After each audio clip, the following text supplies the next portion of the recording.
जहाँ दोस्तों आपके लिए गुड न्यूज़ सामने निकल कर आ रही है कि मध्य प्रदेश में अगर आपने रजिस्ट्रेशन किया था बीएड या एमएड में एडमिशन्स लेने के लिए या BA, BEd, BSc BEd, BPEd, MPEd, DElEd जैसे कोर्सेज में एडमिशन लिया था आपने, ठीक है, रजिस्ट्रेशन चॉइस फिलिंग वेरिफिकेशन करवाया होगा, तो आप इंतजार कर रहे हैं मेरिट लिस्ट का। तो आप सभी को पता होगा एमपी में चाहे हमारा गवर्नमेंट कॉलेज हो, चाहे हमारा प्राइवेट कॉलेज हो, इन दोनों की जो टाइमिंग थी वो सेम रखी गई थी रैंक मेरिट लिस्ट आने की, जो कि 9 जून रखी गई थी। तो 9 जून को सुबह से नहीं आया, मैंने आपको वीडियो के माध्यम से बताया भी था कि रात को हमारी मेरिट लिस्ट आ जाएगी और 8 बजे के समथिंग समथिंग यहाँ पर हमारी मेरिट लिस्ट है वेबसाइट पर अपलोड कर दी गई है। तो हमारी रैंक कितनी आई है, हमें कौन-सा कॉलेज मिला है, ये सारी चीज़ें हम आज के इस वीडियो के माध्यम से देखेंगे। तो वीडियो को शेयर कर देना है और गारंटी आपको इस वीडियो को देखने के बाद और कोई वीडियो देखने की ज़रूरत ही नहीं पड़ेगी, क्योंकि यूट्यूब पर इस तरह का कोई भी वीडियो अपलोड नहीं है अभी तक। तो मेरिट लिस्ट देखने के लिए सबसे पहले आपको ई-प्रीवियस हायर एजुकेशन की वेबसाइट पर आना है, डायरेक्ट लिंक डिस्क्रिप्शन बॉक्स में मिल जाएगा। यहाँ पर अपना यूजर नेम डाल देना, यानी कि जो रजिस्ट्रेशन आईडी है, यहाँ पर पासवर्ड डाल देना, यहाँ पर कैप्चा कोड का आंसर डाल देना और साइन इन कर देना है यहाँ से। लेकिन साइन इन करने से पहले सबसे पहले जो ऑफिशियल वेबसाइट का जो होम पेज होता है कुछ इस तरह का होता है और यहाँ पर लॉगिन का बटन हमें दिखाई देता है और यहाँ पर आप देख भी पा रहे हैं कि एनसीटीई की डिग्रियां जैसे बीएड, एमएड, बीपीएड, एमपीएड और बीएड, एमएड, एमपीएड हो गया और एमएड, बीएड हो गया, यानी कि जो पार्ट टाइम की जो बीएड होती है उसकी जो मेरिट लिस्ट है प्रोविजनल मेरिट सूची छात्रों की लॉगिन में प्रदर्शित कर दी गई है। इस तरह का यहाँ पर आपको मैसेज भी दिखाई देगा। जैसे ही हम अपनी आईडी लॉगिन कर लेते हैं हमारे सामने कुछ इस तरह का इंटरफेस आ जाएगा, ठीक है। यहाँ पर जैसा कि देख पा रहे हैं कुछ स्टेप्स होते हैं, वो यहाँ पर स्टेप्स हमें दिखाई देते हैं और सबसे फर्स्ट नंबर पर एक स्टेप दिखाई देगा प्रोविजनल मेरिट। यहाँ पर फर्स्ट नंबर पर ही एक जो स्टेप होता है जो कि ए नाम से यहाँ पर बनाया गया है इस स्टेप को और यहाँ पर प्रोविजनल मेरिट दिखाई देगा। यहाँ पर वीडियो देखना दोस्तों, पूरा देखना, तभी आपको अच्छे समझ में आ पाएगा, क्योंकि मैं यहाँ पर सारी इन्फॉर्मेशन आपको बताने वाला हूँ, ठीक है। यहाँ पर सबसे पहले दिखाई देंगे आपके कॉलेज के नाम। अब कॉलेज के नाम केवल यहाँ पर वही कॉलेज दिखाई देंगे जो आपने चॉइस फिलिंग के टाइम पर सिलेक्ट किए होंगे। यहाँ पर जो आपने चॉइस फिलिंग की थी ना, चॉइस फिलिंग में जो भी कॉलेज आपने सिलेक्ट किए होंगे वो सारे कॉलेज आपको दिखाई दे जाएंगे, ठीक है। आपने किस किस कोर्स के लिए यहाँ पर अप्लाई किया था, यानी कि चॉइस फिलिंग की थी, वो कोर्स यानी कि डिग्री और ब्रांच यहाँ पर दिखाई दे जाएगा, जैसा कि देख पा रहे हैं आप, ठीक है। इसके बाद आपको यहाँ पर जो दिखाई देती है वो कैटेगरी दिखाई देगी, स्टूडेंट कैटेगरी, ठीक है। और यहाँ पर जो मेरिट कैटेगरी, तो कैटेगरी आपकी जो भी होगी OBC, SC, ST, general, EWS, जो भी कैटेगरी होती है वो कैटेगरी दिखाई दी जाती है और साथ ही आपकी परसेंट कितनी है यहाँ पर आपकी परसेंट दिखाई देगी, ठीक है। जैसा कि देख पा रहे हैं कि आपकी परसेंट कितनी थी। जैसे कि आप बीएड यूजी के बेसिक पर कर रहे हैं तो यूजी की परसेंट दिखाई देगी।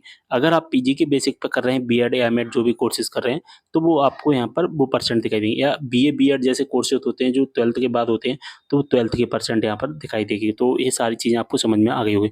वेटेज में 0 दिखाई देगा या आपके केस में कुछ भी दिखाई दे सकता है, उससे कोई मतलब नहीं है, वेटेज से हमें, ठीक है। इसके बाद हमें दिखाई देता है क्या दोस्तों की इफेक्टिव मेरिट।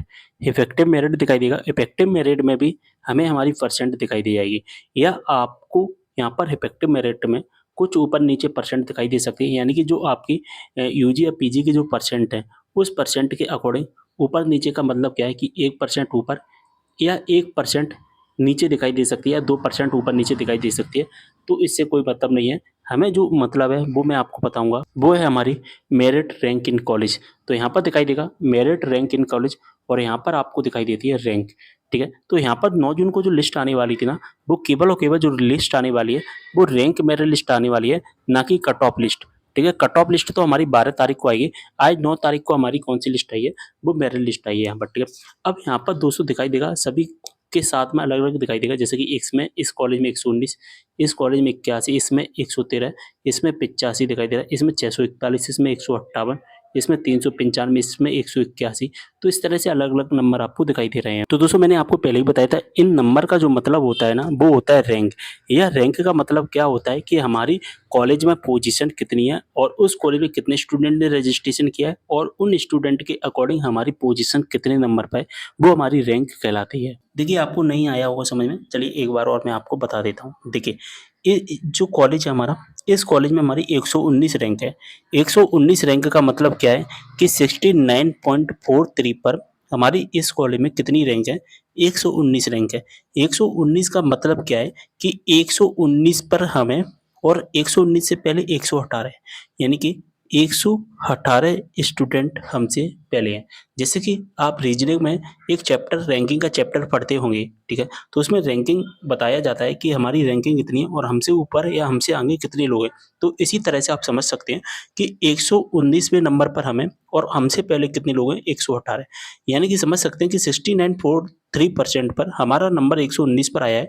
तो 118 स्टूडेंट ऐसे हैं जिनकी परसेंटेज हमसे ज़्यादा होगी, तभी हमसे ऊपर गए होंगे। यानी कि किसी की 70 होगी, किसी की 71 होगी, किसी की 72 या किसी की 75 या किसी की 80% होगी, तभी हमारे हमसे 118 लोग आगे आ पाए हैं, है ना? तो इस तरह से आप अंदाज़ा लगा सकते हैं कि आपकी रैंक कितनी है और आपसे ऊपर स्टूडेंट कितने होंगे, ठीक है? बात समझ में आ गई?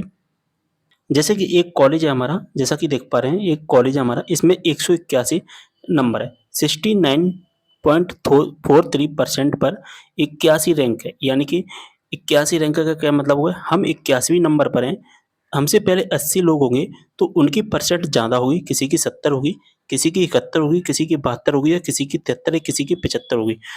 तो जब 71 रैंक पे मान के चलिए 60 रैंक होगी, 72 पे मान के चलिए 50 रैंक होगी, 73 पे मान के चलिए 40 रैंक होगी, या एक रैंक किसकी होगी जिसकी 60 जिसकी लगभग 77 या 78% होगी, उसकी एक रैंक होगी। तो इस तरह से रैंक का मतलब होता है।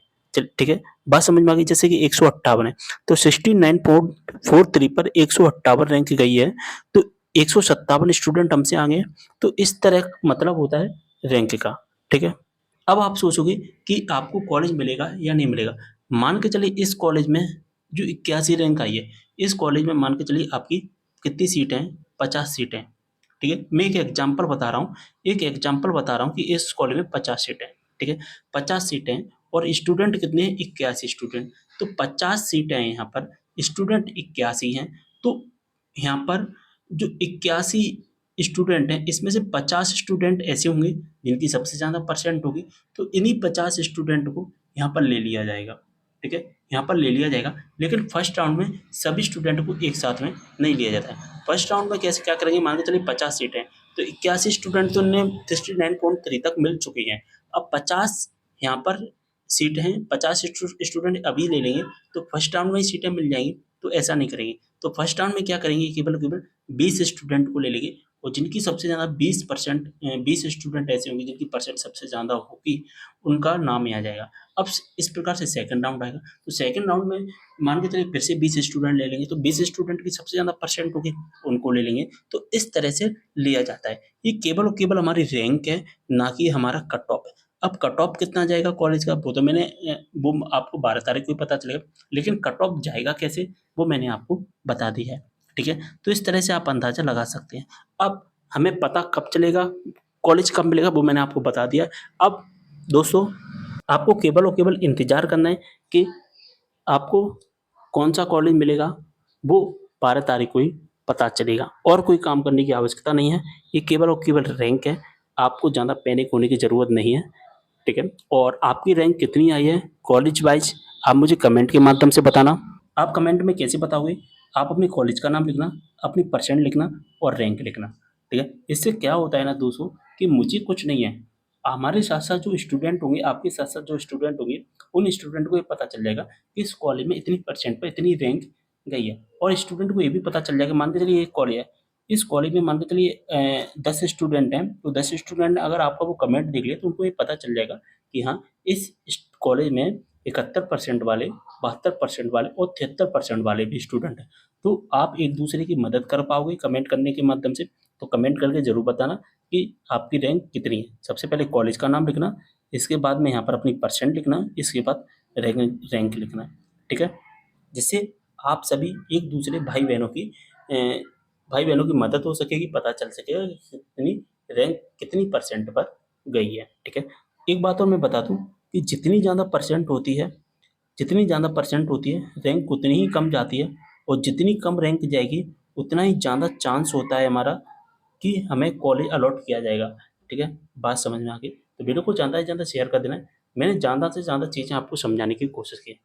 अब दोस्तों एक बात बता दूँ मैं आपको कि 2025 में एक चीज़ बहुत अच्छी कर दी गई है। क्या अच्छी कर दी गई है कि दो यहाँ पर जो रैंक बताई गई है ना, यहाँ पर रैंक इस बार कॉलेज वाइज़ बताई गई है।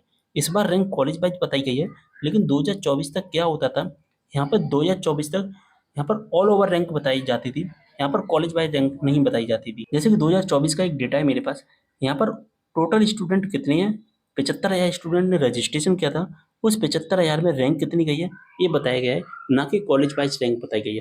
तो 2025 में एक काम बहुत अच्छा कर लगा मुझे कि इस बार कॉलेज वाइज रैंक बता दिया गया है, नहीं तो पहले ऑल ओवर रजिस्ट्रेशन के आधार पर रैंक बताई जाती थी, तो इसमें पता ही नहीं चलता था कि किस स्टूडेंट को कॉलेज मिलने की संभावना है, किस स्टूडेंट को कॉलेज मिलने की संभावना नहीं है। तो इस वीडियो को ज़्यादा से ज़्यादा शेयर कर देना है। एक बात और मैं बताना चाहता हूँ, मान के चलिए आपको इस कॉलेज में एडमिशन लेना है या इस कॉलेज में आपको एडमिशन लेना है, तो इस कॉलेज में जाकर के बात कर लीजिए आप, ठीक है? अगर आप प्राइवेट कॉलेज में एडमिशन लेना चाहते हैं, अगर प्राइवेट कॉलेज में एडमिशन लेना चाहते हैं तो कॉलेज में जाकर अवश्य बात करिए। क्या होता है कि जब हम कॉलेज में जाकर बात करते हैं तो कॉलेज का कट ऑफ कॉलेज पर ही डिपेंड करता है, तो कॉलेज कट ऑफ कम कर देते हैं। ठीक है? ये प्राइवेट कॉलेज वालों के हाथ में रहता है।